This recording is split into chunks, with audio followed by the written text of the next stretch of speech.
Hi, I'm Jill Bartholomew, and welcome to another episode of the Be Fierce and Try podcast. I'm here today with John Kenny of French Creek Racing, pro triathlete, and lifelong swimmer. Yeah, so I came from a swimming background originally. I swam through high school, through college, and then got into open water after that. I ran 1 year in college too. That's a fun fact most people don't know, but I was a cross-country athlete as well. And when I got out of college, I got into marathon swimming. I kind of did a whole circuit of national swims and, World Cup, kind of doing a whole circuit with international competition on the U.S. team. And in 2008, after Worlds in 2008, I decided to kind of commit myself full time to triathlon. I was already doing a lot of triathlon as cross training and kind of just decided that, this was kind of a natural progression. I was doing a lot of races and I was beating a lot of pros in my late 20s, I guess, and just decided to give it a go. So became a full-time pro. I left my engineering job in 2010 and became a full-time pro for a couple of years. That was fun. Not a lot of prize money, but I got to travel a good bit and race with some of the best in the world, and had a great time doing it. From there, my second year, really, I did about 28 races in 2011, and towards the end of that, I was, if you can imagine this, I started getting hurt and, just kind of struggling through some races, and I'm looking at my bills and looking at some other things and realizing I have to come up with something new. And like most small businesses, we started by accident. I just started to coach people. We ran a program at Upper Merion a couple nights a week, and then we added open water, and then we added the French Creek Tri, and then we added open water series events. And next thing you know, I had like a fun little business on my hands, and and it just grew from there. So unsurprising, 28 races in one season. That's a race every other weekend, more than every other weekend. Yeah, and it's actually, that was condensed into March through November, really, because there's not a whole lot, or there wasn't a whole lot back then, unless you go to the Southern Hemisphere. There wasn't really a whole lot in December, January, all the way through March. There wasn't a whole lot. So I was, I was racing a lot of times twice in one weekend would be common. And I remember one weekend I got a rental car on Thursday, and I drove to Chicago Thursday night. Friday morning, I drove from Chicago to Minneapolis. Saturday, I raced at the Lifetime Minneapolis. Immediately got in the car and drove to Decatur, Illinois, which is like south central Illinois, and raced on Sunday, and then immediately drove all the way back to southeastern Pennsylvania. And I returned the rental car, I think it was $72 unlimited mileage, and I had put 4,000 miles on the car in 4 days. And, I won almost $2,000 in prize money that weekend. And I just thought it was like, this was the greatest weekend ever. Look what I just did.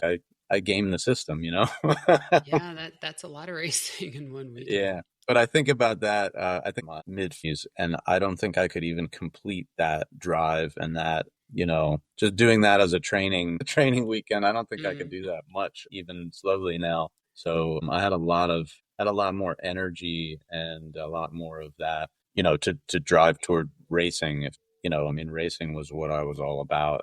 And I think my focus is different now. I still do a lot of the training still, but I don't, I'm not at the same level, and I'm channeling a lot more of my energy into the business and toward helping other people do it. So just a different shift right now. Gee, I have so many questions. So I too find in my mid 40s that my desire to spend long stretches in the car has much less than it was when I was in my 20s. I'm interested in You said you did cross country, I think, in high school and college. Yeah, I ran all 4 years in high school, and I did spring track, and I swam in the winter, and then really I swam all year. I took a little bit of time off. Cross country season, like September, October, I took some time off, and then spring I kind of did both. I swam through spring track season, and because that was like a little bit less of a I was a better cross country runner, mainly because this was a longer distance. And then I got into college, and I remember I had that ability to do it. And my freshman year, I actually broke my foot. So I came on my first. How did you break your foot? That's an unusual injury. Yeah, I had a stress fracture from running on the beach barefoot. If you can believe that. I was 17, and I had always run on the beach barefoot, and I never even thought twice about, like, it's the beach. You run barefoot. There's nothing, it's not pavement. You're not going to hurt yourself. Oh, I And totally believe it. My daughter broke her foot on the beach. yeah.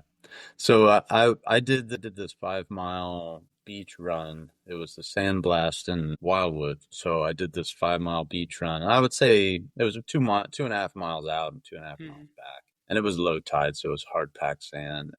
I think I was about 2 miles in, and like my foot started hurting, and I'm like, well, that's just kind of felt like a foot cramp. I didn't really think much of it, and I Yeah. kept running. And as I got back, I remember I started running like into the water because the cool ocean kind of made it feel better. So I would like dip my foot in the water every once in a while. Oh, that feels nice. And I finished the race. I didn't have a good race. I ran maybe the last three with a stress fracture. It was a clean break through the metatarsal.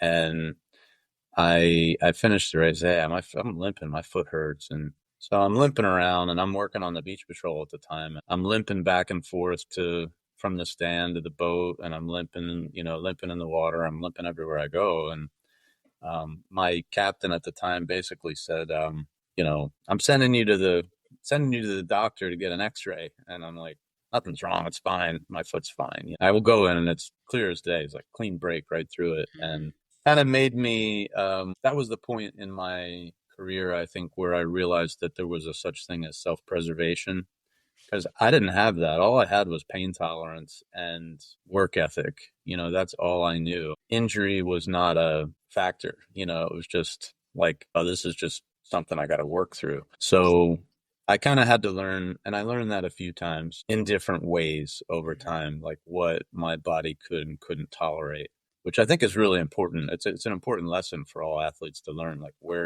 not where your limitations are, but like what are the signs in knowing the difference between, like just regular kind of training pain, like this is like a normal discomfort, and where does that cross the line into injury or imminent injury when that's coming.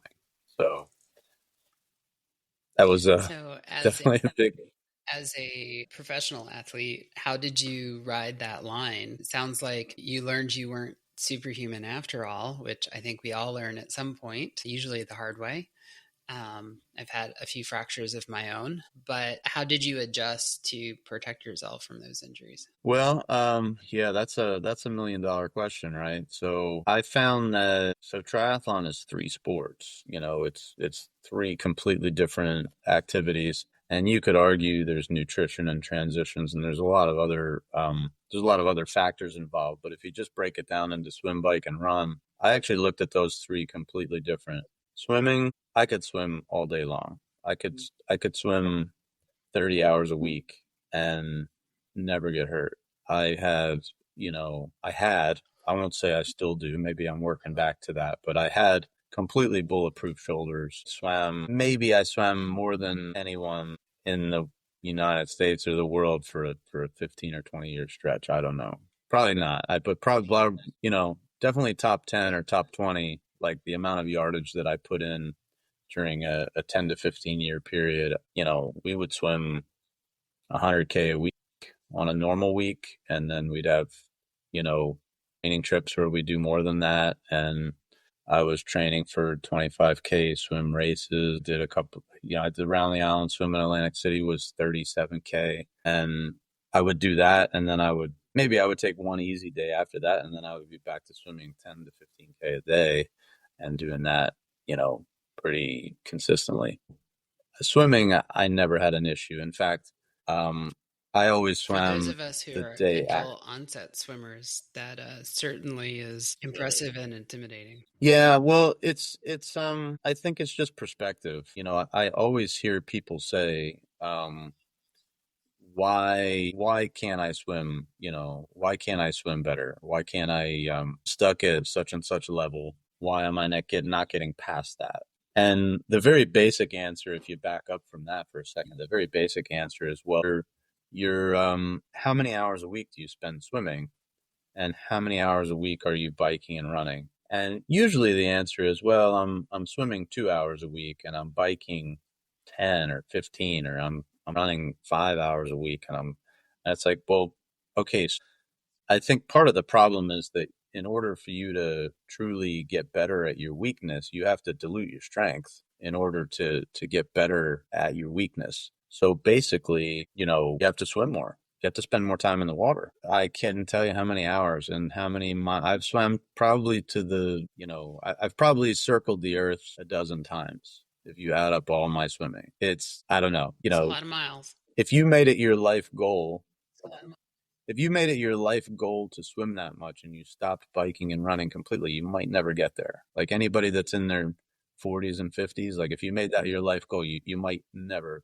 swim that volumes. It's it's just perspective of like why this is. Why can I jump in the water and kind of feel natural? Not as fast as I used to be, but I can get in the water and kind of cruise and look okay, and and hold my own. I mean, I did a practice over the winter with my college team, and I wasn't the fastest guy there, but I made all this. I made all the intervals. I made the whole practice. I don't. There's not many people that can say that at this point.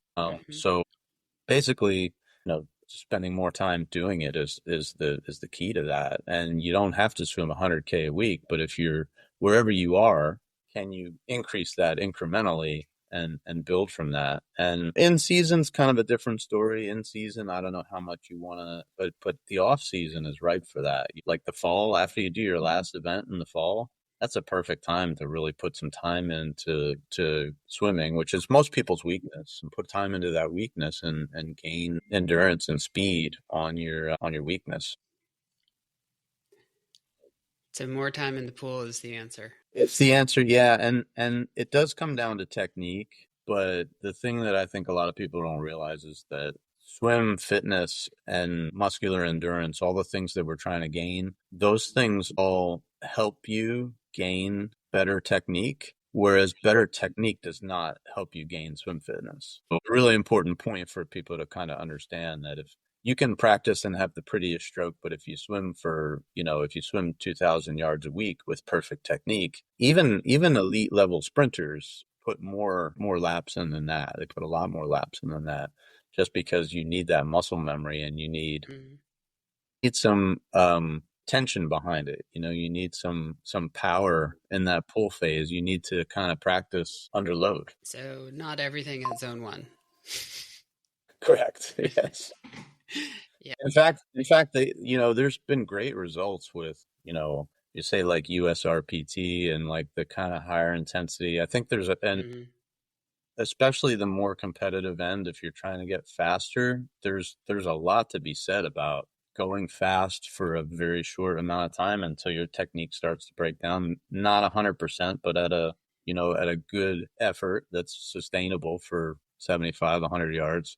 And then taking a really short amount of rest, 10, 15, 20 seconds, and then repeating that and learning to repeat that and hold a challenging pace. And that kind of goes back. That's not like anything new. That's not a unique. I mean, that was stuff that Doc Councilman did back in the 1980s.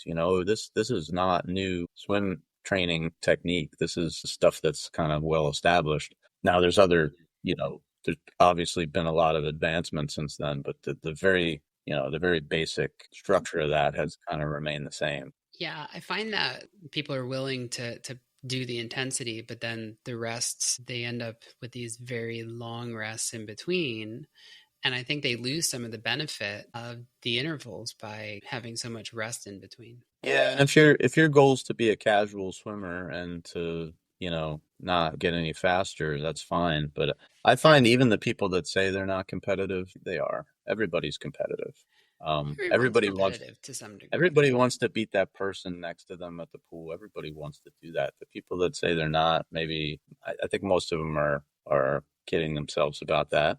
Yeah, I need like the swim cap that says today's a zone 2 day, because when that guy hops in the lane next to me and he's going Exactly. faster, and I know darn right well that I'm a faster swimmer than him, and I'm sitting there, nope, my plan today is an hour aerobic swim, zone 2, zone 3, not zone 5. Yeah, that's a tough thing to be disciplined about as well. And I think that that's a big part of injury resistance as well. I mean, if you get in, if we kind of circle back into that, and for me, that's more on my bike and my run, or in my prime, it was on my bike and my run, especially the run. If I were to run hard and fast and do that repeatedly, that's just a recipe for an injury. I mean, I had found that was, and bike a little bit less so. I could ride quite a bit, and that was another way that I kind of got a lot of general aerobic base miles, just being able to go out and ride easy for 10 to 15 hours a week. And I did a lot of my mileage right here in Chester County, and the hills kind of wind up being your natural intervals. It's really, for most of my career, I kept a lot of things a little bit looser on the structure because I was getting it all in. There were certain days where I hit harder, steeper hills and I worked my shorter burst. And then there was other Mhm. days where, I just went out and kind of grinded it out in longer stuff.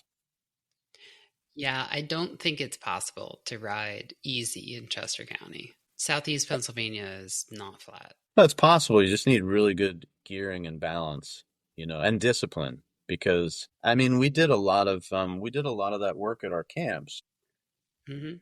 We kind of moved. I did a lot of stuff with Andrew Starkowitz. If you guys don't know who he is, look him up. He's one of the best cyclists in the history of the sport, and he set all kinds of bike records. He still holds a bunch of bike records, I'm sure. And we did a lot of stuff in the mountains, and he's probably about 30 pounds heavier than me. So in the mountains, that kind of worked to my advantage. When I was riding well, I would be able to ride with him because if you're riding up a steep grade, it's 30 pounds hurts you quite a bit. But we would do quite a bit of it. But our camps used to be 5 days, and we shifted it to 4-day format only for attendance because it was tough to get people to commit 5 days. But we would go 2 days hard, and then we would do a third day that would be just kind of basic aerobic. We would get Hmm. 3 or 4 hours of easy training just to keep blood moving, and it was funny because we just hammered 2 days and we were tired, and we had a whole bunch of other people in the camp, and now we're doing like a 10-mile climb, and we're just like, hold 200 watts. And it's like, well, that's all we're doing? Like this, I can go faster. Well, yeah, but don't go faster than this. And Hmm. we had a bunch of people that we had dropped and, beaten by a half hour on the previous day's ride that were now dropping us because we were just riding easy, and we'd get a 6 or an 8% grade and just cruise at 4 or 5 miles an hour and just keep turning the cranks over. It's just easy. You don't always have to hammer it. But you're right. The hills do trend. I do know that for sure. Yeah, the hills definitely, and it's human nature, especially if you don't have any feedback, if you don't have like a power meter, you don't have anything like a heart rate monitor, stuff that's live telling you that you're going too hard. Yeah, look at this steep hill. I'm only going 5 miles an hour. I should be going faster. So that is the natural kind of human tendency on those. Yeah, and having that kind of feedback is super useful. Like, when I do my long rides, it's usually at a target average, power, and not, speed or intensity. And it's like, I find myself, oh, you're way over. Maybe it's time to back off a little bit. Where I have some athletes who only train by heart rate, and when I finally see their metrics, I'm like, dude, you did 3 hours in zone 5. What happened? Hills are great. I think hills are great training. We have a lot of people that are pretty intimidated by them. People that are intimidated by, climbing on the bike, by joining a group and swimming intervals with a fast group. Some people are intimidated by open water.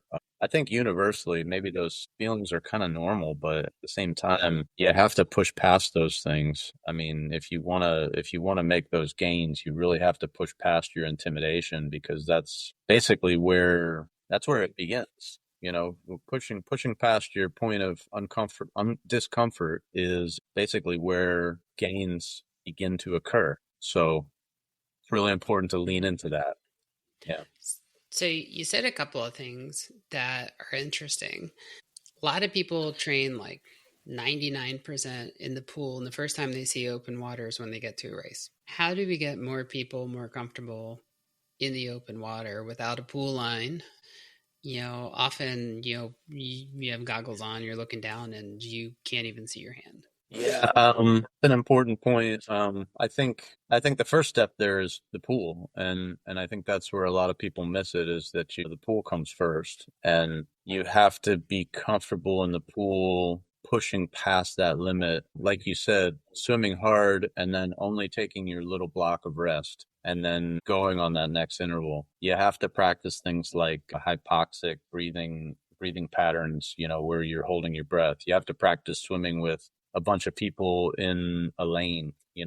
Have you swum with 8 or 10 people in a lane? Have you swum 3 across a lane? Have you passed somebody down the middle while there's oncoming people? So I mean, have you done flip turns, or have you done, like quicker turns, or are you grabbing the wall and taking a break? I think those things come first. And I've seen a lot of people that come to open water and they say, I don't get it. I don't get it. I'm uncomfortable here. I do great in the pool. And then you watch them in the pool and they're swimming in a lane by themselves. They're not comfortable with people around them. They're taking a lot of rest on the wall. So I think you have to put those things in the proper order. And then when they come to open water, I don't know who said this, but at some point, this might be 1980s. I don't know when this started, but I always hear people say, my coach said I need to do at least one open water swim before my race. And how many open water swims do you think they're going to do? They do one, Mm-hmm. so they do it one time,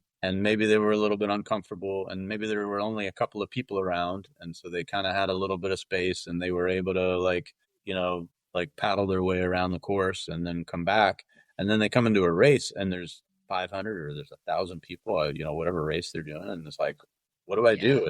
And they get Going hit. from going from Yeah, being the only person in a lane to the washing machine that is yeah, sometimes a race, especially a mass start race. It's yeah. a recipe for open water panic. So that's absolutely. And, I tell people I recommend more like 10 to 15 swims, open water swims. Like if you swim 10 or 15 times in open water and you feel comfortable about, doing that distance continuously in open water, I think to me, that's a better standard to go by. And it does depend a little bit on your background. It depends on the individual. If you're coming from a swim background, you probably get away with less than that. And if you're a Hmm. person that's petrified of swimming, you probably need more than that.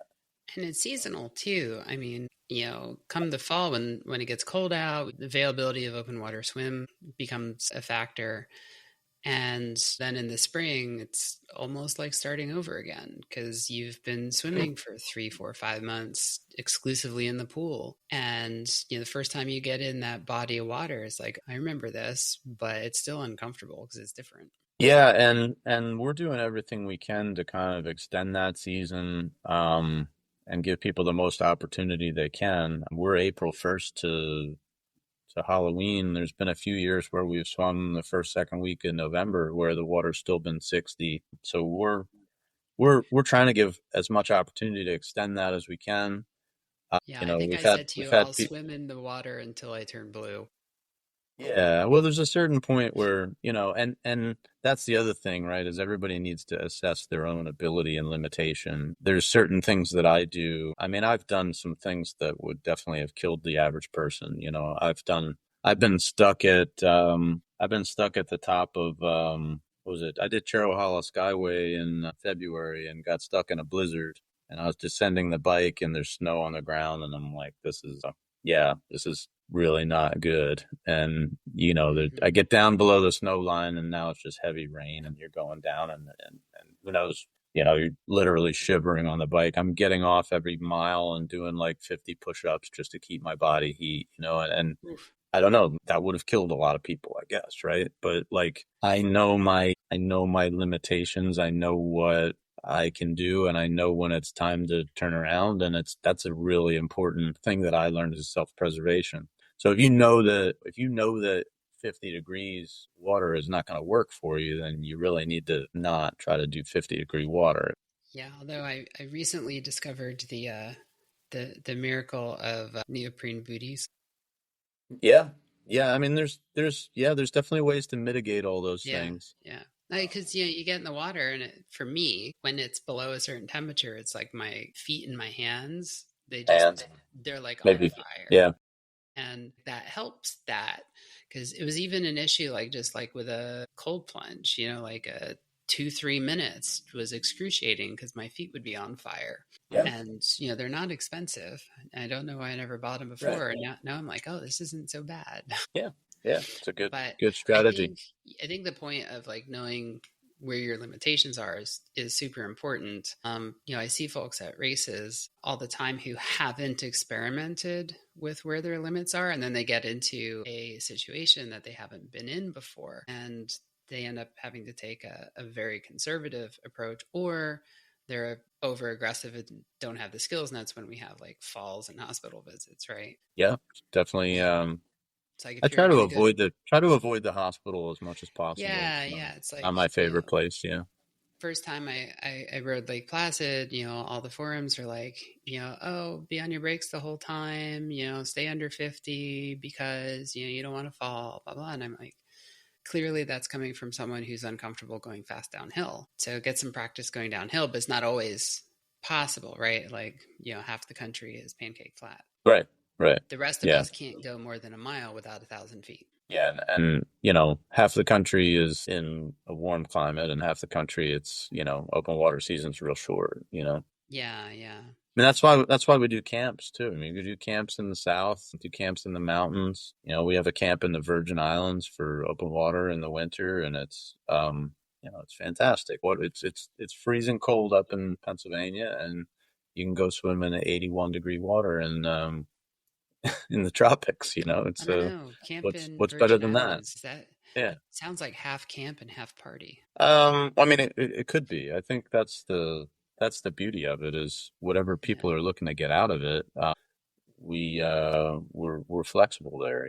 We don't set it up as a party, we set it up as a training vacation. But we people enjoy their time, and we had a live band and couple of beverages of the refreshing nature, maybe. But it's we're there, and that's a good point too. Is I think there's far too many people that get so heavily ingrained in following their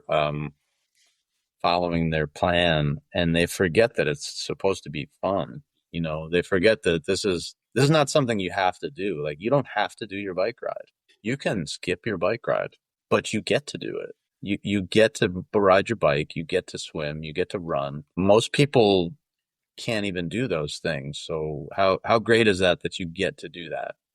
If you have that attitude, you're going to go a It is a lot farther privilege in to your have the fitness to do endeavors. it. Yeah. Yeah. Yeah. And the money to do it, the So, money to buy a question for bike, you, and the money, as you've done a lot just of race, yeah. it is not a cheap sport. So, Mhm. question for you. You've done a lot of races. What's your favorite race that you've done? My favorite race that I've raced in personally, I guess I can't say the French Creek Triathlon, right?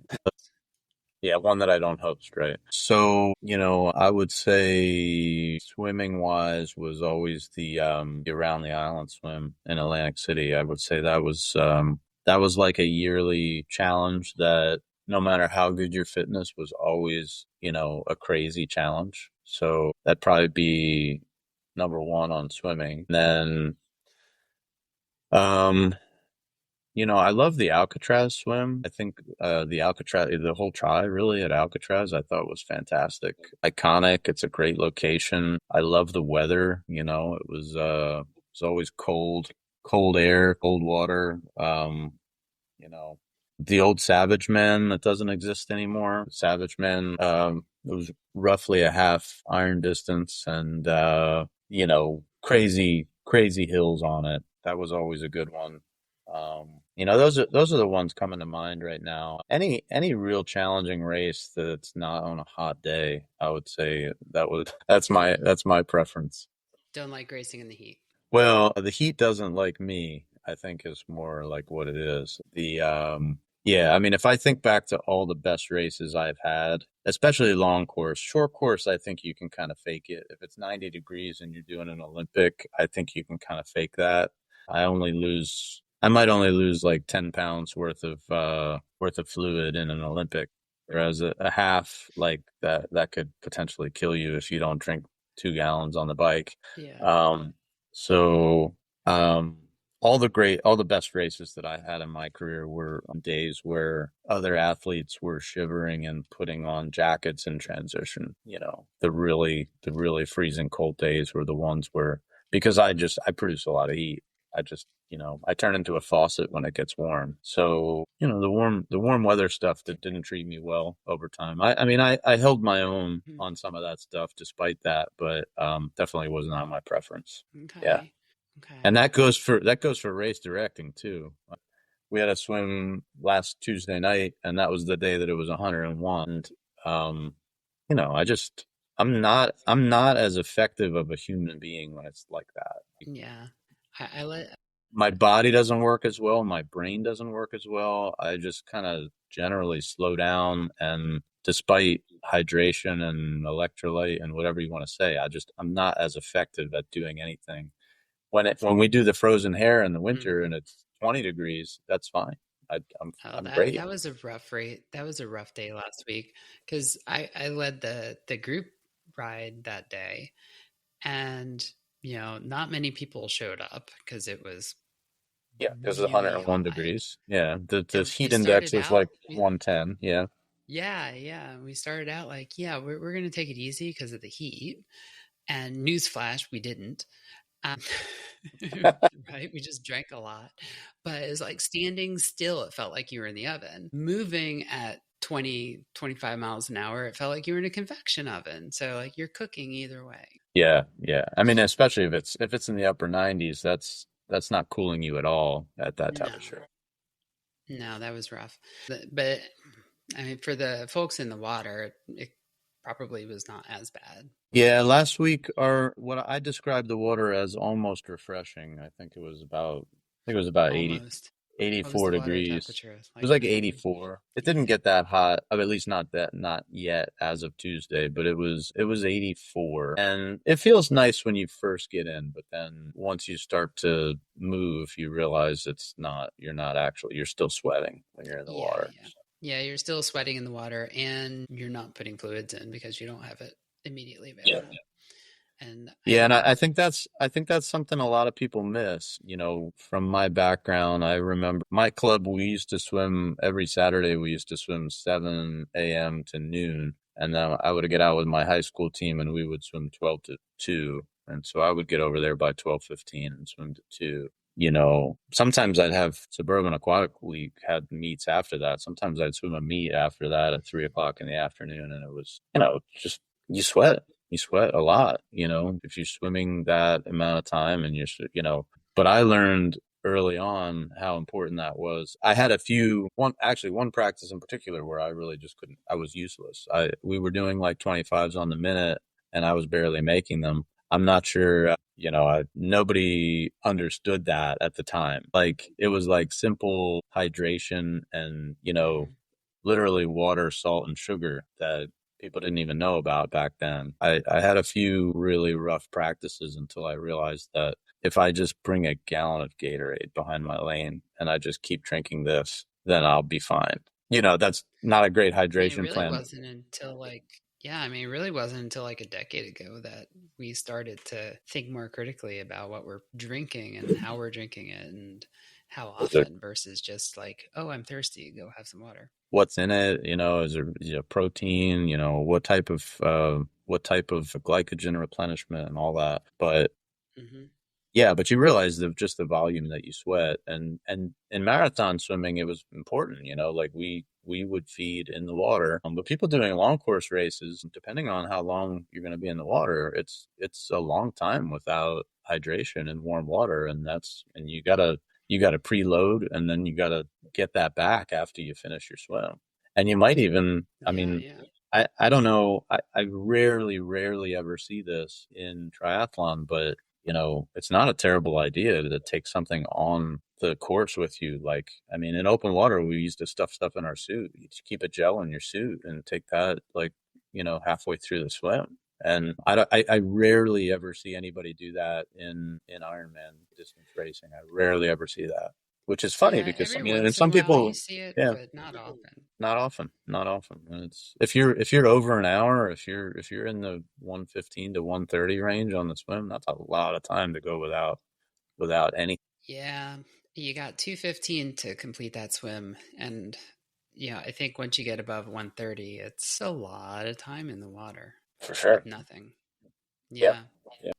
All right. So, question for you. So, most of the athletes that you work with, they're working professionals. And one of the questions I have for you is what do you see are kind of successful strategies for these otherwise busy people to make room in their lives for whether it's master swimming, triathlon running, getting the athletics in.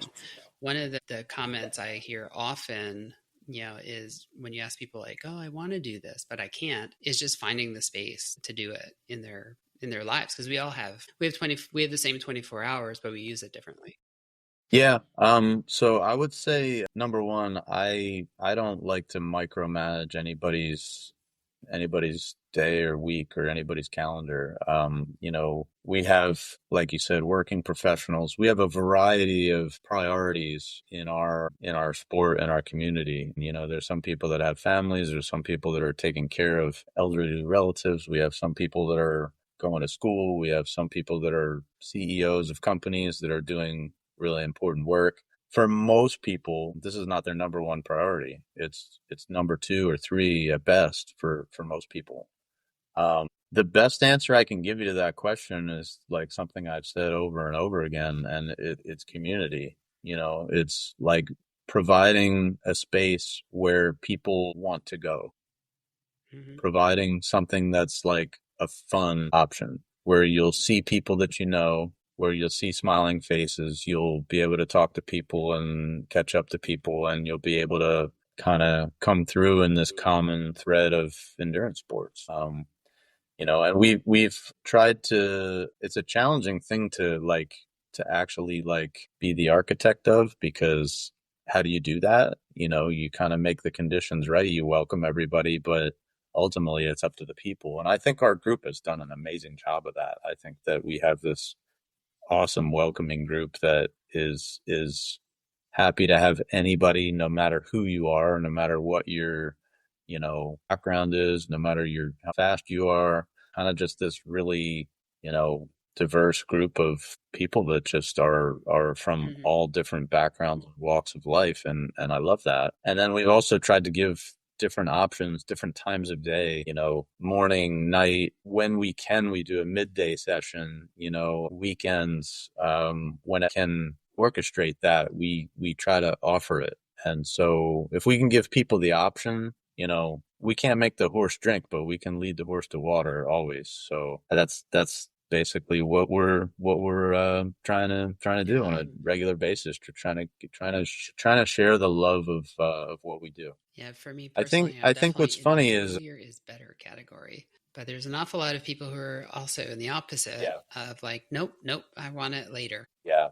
I do find that if you do it earlier, then you've got that, you've got kind of like a good feeling early in the day, like you got your workout in, your blood's going a little bit. I find that those days I can attack the work a little bit better. But yeah, it's there's all kinds of different reasons and excuses, but I do think that most people have a few hours, a few days a week that they can carve out. And everybody's super, super busy, but everybody's also distracted, and everybody, well, maybe I can't speak for everybody, but I know there's a couple hours a week that I waste. You know, I get on social media and I get on reels and I get something, there's a few hours a week that I waste. And I, think to myself, would I rather do this or would I rather do that? And if we can come up as a priority above like some other, activity, I think that's The whole doom perfect. scrolling for you. It's inevitable. Hmm. I think anybody that says they don't do that, I think they are either Yeah, I'm are totally lying in or they're not the on like social be media at at the all. pool when it opens at 5 a.m. crew. And yeah, Yeah, I do that. Do that instead of if you're awake at 5 a.m., definitely don't start doom scrolling at 5 a.m. Definitely get to the pool instead. yeah, I don't know today. Like it's so easy to just sit there in bed, either at night or in the morning, just flipping through reels. Quite addictive. They know exactly what you want to see. Well, and that's what I say to myself. I'm like sitting there flipping. I'm like, what could I be doing right now? Oh, let's go to the pool. Yeah, I'm one of the. Yeah. I love swimming at 5 a.m. because one, I'm stronger, I'm faster, I do a better job of hitting the workout that I intended to do. And, oh yeah. And then you end up having the rest of your day to enjoy and not think about like all the stuff that you're supposed to be doing on whatever plan you're on. Yeah. So, John, just kind of wrapping it up here. Is there anything that you wanted to share that we didn't already cover? That could be a lot of things. I could talk for hours here, but I know we've got other places to go for sure. But yeah, I think what we're trying to accomplish, I think, is a real holistic approach to swimming, triathlon, endurance sports in general. Triathlon happens to be the outlet that I think most fits what we do, but I do other things. I've been trying to get into some other things, rock climbing and cross country skiing if we ever get snow. So in triathlon, we're trying to create kind of something that has something for everybody. We're doing open water swims, we're doing open water races, we're doing triathlon races, we're doing swim runs, we're doing camps. There's a lot of things that people don't even know we do. I mean, we're swimming at Lawrence Park outside in the middle of the winter. We're trying to find more open water venues. I'm constantly researching, trying to find more places that people can go. Like where's a place that we can hold an event that people will go to. I'm an explorer by heart, so I find that this is such a cool job for me because I get to do something that I really enjoy, the exploration aspect of it, and then bring that back. But we're doing private lessons and clinics, and we're doing open water clinics, and we're doing so many different things. And I think there's a lot of people that are kind of shy away from it, and people have different reasons for why they shy away from it. Some people are intimidated, some people are busy, some people don't know where to start, some people just they can't swim at all. Maybe there's a lot of different reasons why people don't do it. And I think that's our biggest challenge. And it's the biggest challenge of growing the sport also because our sport is not centered around like former swimmers that pick up triathlon in their 30s or former cyclists or former runners. Our sport is centered around people either with no athletic background or kids, like we haven't gotten Hmm. kids into the sport. And so I think if you look at our demographic as triathlon, we're aging, and I did my first triathlon I did in 1990, and the sport, a lot has changed in the sport. It was a very, very different sport. Everyone used to be uber competitive back then, even in the 2000s, even in the 2000 to 2010 decade. Like people were really, really competitive, and I think a lot of those people have kind of aged out, and Hmm. most of those people aren't doing 20 races a year anymore. Most of those people now are doing 3 to 5 races is pretty good if you're in your 50s and 60s and you've been doing the sport for 30 and 40 years. Then that's great.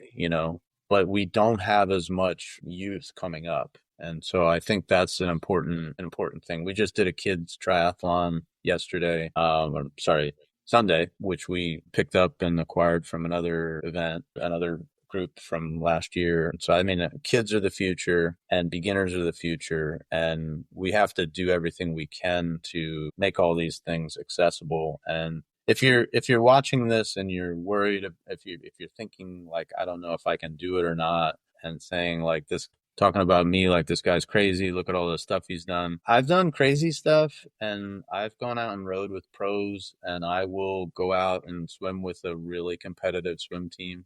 But I've also gone on bike rides at 10 miles an hour and just sat back and talked to people because I love to get out there and do it. And my goal is to bring that to as many people as we can. So, we have the events. We got events going all over the place. The training is great. You can train for an event, but we pick up some people from events to do the training. And I think that this community has been awesome. And I think it's got a lot of room to grow. And I think everybody's an ambassador. So I think we can keep going, and we can keep doing better and just get more people involved in it and kind of normalize what we do, because it is normal. It is normal to go out for a run. It's normal to want to go swimming. Like it's pretty normal stuff. But we've gotten away from that in society, and we're looked at as this like kind of fringe thing that people can't do. And the truth is, anybody can do it. So Yeah, I think you talk to most people, and one sport most people are comfortable with, and one sport they're okay with, and one sport they're intimidated by. And depending on who you talk to, it's a different combination. yeah, yeah. I think it's usually swimming. I think Yeah, it's usually certainly. swimming, but Certainly, there's the other way around happens as well. Sure. yeah, Yeah. you talk to a lot of swimmers, and it's the cycling or the running, and cyclists, it's all bets are off. It could go either way. Right. But yeah, and then there's, oh, it's bad for your knees and this and that and the other thing. It's like, nah, overall, it's good for you. It's bad for your heart not to do it. That's true. That's true. I'd rather do that than not be around to do anything. But I do love the T-shirts that are like, why be bad at one sport when you can be bad at three? Yeah. Well, like I said, there's and that's actually one of the things that kind of led to our tagline, your goals are our goals. I think I have that here. Yep, Goals there are it our is. So, it sounds kind of silly, but like we have so many different goals. We have some people that just kind of like wandered in from the YMCA and they're looking for somebody else to swim with. And we have some people trying to go to a world championship, and we have other people that are just trying to get a little bit faster. Some people trying to do their first race. And no matter what your goal is, that's what we're there with you. We want to get you to succeed at chasing your goals. And it's all good. It doesn't matter what your goal is. We're gonna work at it with you to help you accomplish it. So one last thing, master swimming. If you're not already in it, it sounds intimidating. I think a lot of people, myself in the past included, had pictures of like uber fast people, and like the slow lane was faster than me. How can we break down the barriers and make it feel less intimidating? Well, I doubt we're going to get U.S. Master Swimming to change their name, but I Mhm. like to I like to remind people that Masters is related to age and not ability. So Mhm. Masters is advanced age, Not typically advanced I don't ability. I don't not advanced ability. It's I don't know what the threshold is. I think Master starts at maybe 19 years old. And so it's like 19 and over, but Yeah, I had that in other most sports masters, too. yeah, if you look at the skill level and the times, look at a college swim meet.